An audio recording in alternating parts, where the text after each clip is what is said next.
मंत्री, आम आदमी पार्टी के नेता, मेरे गुरु अरविंद केजरीवाल जी का धन्यवाद करना चाहती हूँ, जिन्होंने मुझे इतनी बड़ी जिम्मेदारी दी और इस जिम्मेदारी के लिए मुझ पर भरोसा किया। ये सिर्फ आम आदमी पार्टी में हो सकता है, अरविंद केजरीवाल जी के नेतृत्व में हो सकता है कि एक फर्स्ट टाइम पॉलिटिशियन एक राज्य की मुख्यमंत्री बने।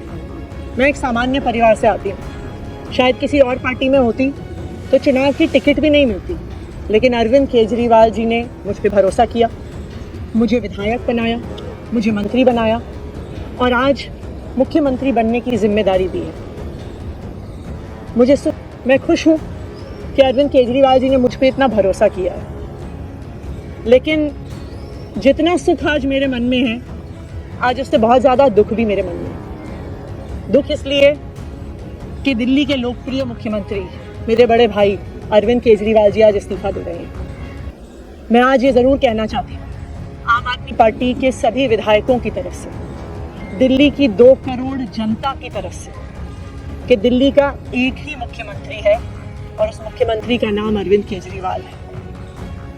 भारतीय जनता पार्टी ने पिछले 2 साल से अरविंद केजरीवाल जी को परेशान करने की, उनके खिलाफ षड्यंत्र रचने की कोई कसर नहीं छोड़ी। एक ऐसा आदमी जो अपनी IRS कमिश्नर की नौकरी ठुकरा सकता है, एक ऐसा आदमी जो एक नई पॉलिटिकल पार्टी से पहली बार चुनाव लड़के मुख्यमंत्री पद से इस्तीफा दे सकता था, ऐसे आदमी पर, ऐसे ईमानदार आदमी पर भारतीय जनता पार्टी ने भ्रष्टाचार के आरोप लगाए, झूठे केस किए, फर्जी केस किए, अपनी एजेंसीज ED को, CBI को उनके पीछे छोड़ दिया, उनको झूठे मुकदमे में 6 महीने तक जेल में रखा।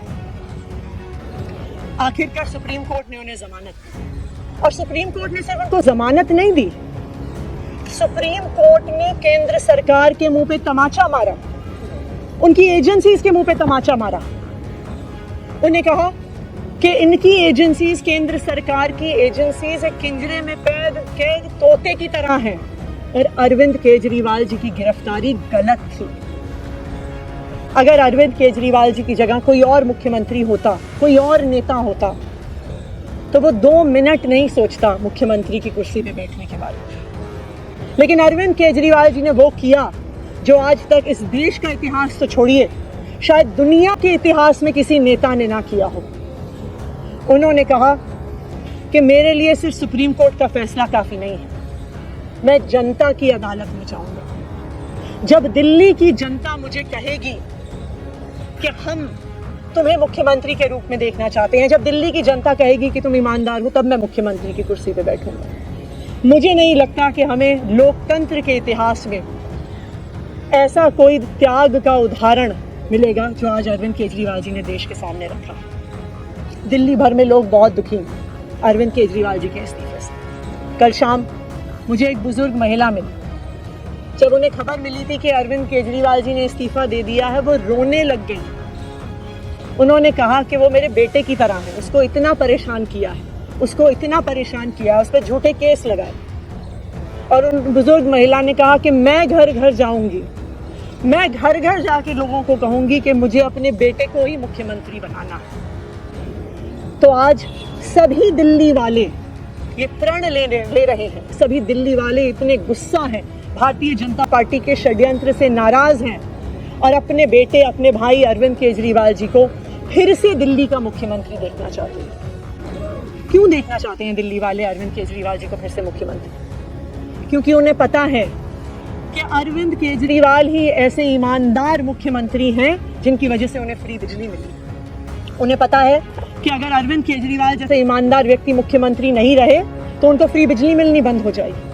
उन्हें पता है कि अरविंद केजरीवाल जैसे ईमानदार व्यक्ति अगर मुख्यमंत्री नहीं रहे तो उनके बच्चों के सरकारी स्कूल बदहाल हो जाएंगे। उनको पता है कि अरविंद केजरीवाल जैसे ईमानदार व्यक्ति अगर मुख्यमंत्री नहीं रहे तो जो अस्पतालों में, सरकारी अस्पतालों में अच्छा इलाज मिलता है, मुफ्त दवाइयाँ मिलती हैं, वो बंद हो जाएंगी। उन्हें पता है कि अगर अरविंद केजरीवाल जी मुख्यमंत्री नहीं रहे तो मोहल्ला क्लिनिक बंद हो जाएगी। अरविंद केजरीवाल मुख्यमंत्री नहीं रहे तो दिल्ली में महिलाओं की फ्री बस यात्रा बंद हो जाएगी, बुजुर्गों की तीर्थ यात्रा बंद हो जाएगी। क्योंकि उन्होंने देखा है कि भारतीय जनता पार्टी की 22 राज्यों में सरकार है, किसी एक राज्य में भी वो फ्री बिजली, अच्छे स्कूल, अच्छे अस्पताल, मोहल्ला क्लिनिक, फ्री बस यात्रा नहीं दे पाती हैं। और एक ईमानदार अरविंद केजरीवाल है जो दिल्ली के लोगों को इतना कुछ देता है। तो दिल्ली के लोग, आम आदमी पार्टी के विधायक और मैं अगले कुछ महीनों तक, चुनाव तक मुख्यमंत्री होने के नाते अब एक ही उद्देश्य से काम करेंगे कि हमें अरविंद केजरीवाल जी को फिर से दिल्ली का मुख्यमंत्री बनाना। जब तक मैं इस बड़ी जिम्मेदारी को संभाल रही हूँ, मेरा एक ही मकसद रहेगा। मुझे पता है कि भारतीय जनता पार्टी अपने एलजी साहब के थ्रू दिल्ली वालों के खिलाफ षड्यंत्र रचेगी। मुझे पता है कि वो दिल्ली वालों की फ्री बिजली रोकने की कोशिश करेंगे। मुझे पता है वो दिल्ली वालों के अस्पताल में फ्री दवाइयाँ रोकने की कोशिश करेंगे। मुझे पता है वो मोहल्ला क्लिनिक बंद करने की कोशिश करेंगे। मुझे पता है वो सरकारी स्कूलों को खराब करने की कोशिश करेंगे। तो अगले कुछ महीने तक, जब तक ये जिम्मेदारी मेरे पास है, मैं दिल्ली के लोगों की रक्षा करने की कोशिश करूंगी और अरविंद केजरीवाल जी के मार्गदर्शन में दिल्ली की सरकार चलाऊंगी। मेरा अपने सभी कार्यकर्ताओं से, सभी विधायक साथियों से, दिल्ली के लोगों से बस एक ही अनुरोध है, आप में से कोई मुझे बधाई मत दीजिएगा, आप में से कोई मुझे माला मत पहनाइएगा, क्योंकि मेरे लिए और मुझे लगता है सभी दिल्ली वालों के लिए ये एक बहुत दुख की घड़ी है कि दिल्ली के चहेते मुख्यमंत्री को आज इस्तीफा दिया है। मैं एक बार फिर अरविंद केजरीवाल जी का धन्यवाद करती हूँ जो उन्होंने मुझ पर भरोसा दिलाया, मुझ पर भरोसा दिखाया। और मैं दिल्ली के लोगों की तरफ से फिर से एक बार ये कहूँगी कि वो जल्द ही आने वाले चुनाव के बाद अरविंद केजरीवाल जी को अपना मुख्यमंत्री देखना चाहते हैं। धन्यवाद।